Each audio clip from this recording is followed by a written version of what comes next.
অবস্থান করছেন আপনারা, সে বিষয়ে জানতে চাইবো। ঘটনার মানে কি আন্দোলনের কি রূপরেখা রয়েছে আপনাদের?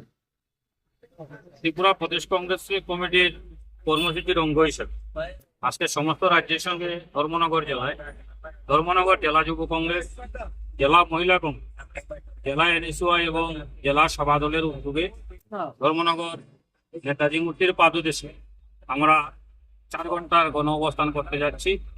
এই গণ অবস্থান থেকে আমাদের ত্রিপুরা প্রদেশ থেকে যে 60টি দাবি দেওয়া হয়েছে, সেই দাবির 60টা দাবির পাশাপাশি ধর্মনগরের কিছু স্থানীয় দাবি নিয়ে আমাদের এই গণ অবস্থান।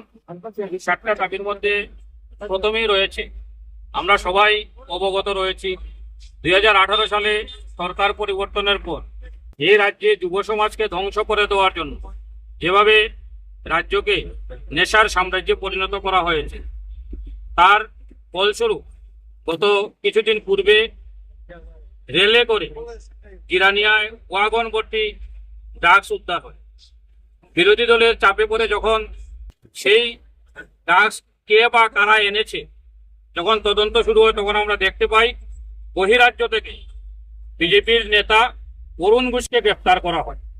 এইভাবে রাজ্যকে নেশায় ভরিয়ে দিয়ে বিজেপির নেতারা যুব সমাজকে ধ্বংস করে।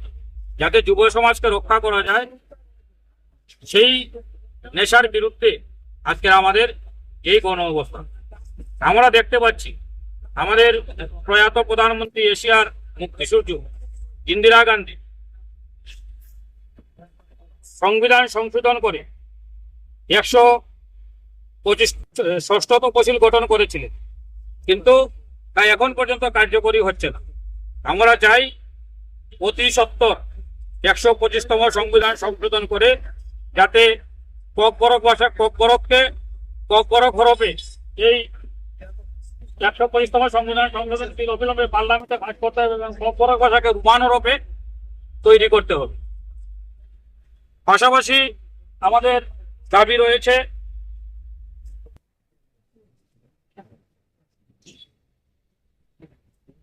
সরকারি দপ্তরে সমস্ত শূন্যপদ পূরণ করতে হবে। আমরা 2018 সালে দেখতে পেয়েছিলাম, রাজ্যে যখন চলো পাল্টায়ের স্লোগানে রাজ্যকে উত্থাল করে দেওয়া হয়েছিল, তখন বিজেপির ভীষণ ডকুমেন্টে প্রতিশ্রুতি দেওয়া হয়েছিল বছরে 50,000 বেকারের চাকরি দেওয়া হবে। সেই মোতাবেক 7 বছরে প্রায় 3.5 লক্ষ বেকারের চাকরি হওয়ার কথা, কিন্তু এই রাজ্যে বেকার সমস্যা জর্জরিত, বেকাররা চাকরি পাচ্ছে না। অবিলম্বে সমস্ত শূন্যপদ পূরণ করতে হবে। সমস্ত রাজ্যে নারী ধর্ষণ, নারী গঠিত অপরাধে ত্রিপুরা রাজ্য 1 নম্বরে রয়েছে। যাতে এই ধর্ষণকারীদের বিরুদ্ধে কঠোর ব্যবস্থা গ্রহণ করা হয় এবং আইন শৃঙ্খলা সঠিক থাকে, এই ধরনের 60টি দাবি নিয়েই আমাদের আজকে গণ অবস্থান। আমরা ধর্মনগরের মানুষের কাছ থেকে যে সাড়া পাচ্ছি, আমাদের গণ অবস্থান সফল রূপ ধারণ করবে এবং ধর্মনগরের গণতন্ত্রপ্রিয় মানুষকে একটি নতুন দিশা দেখাবে এই নৈরাজ্যের হাত থেকে বাঁচানোর জন্য। ধন্যবাদ।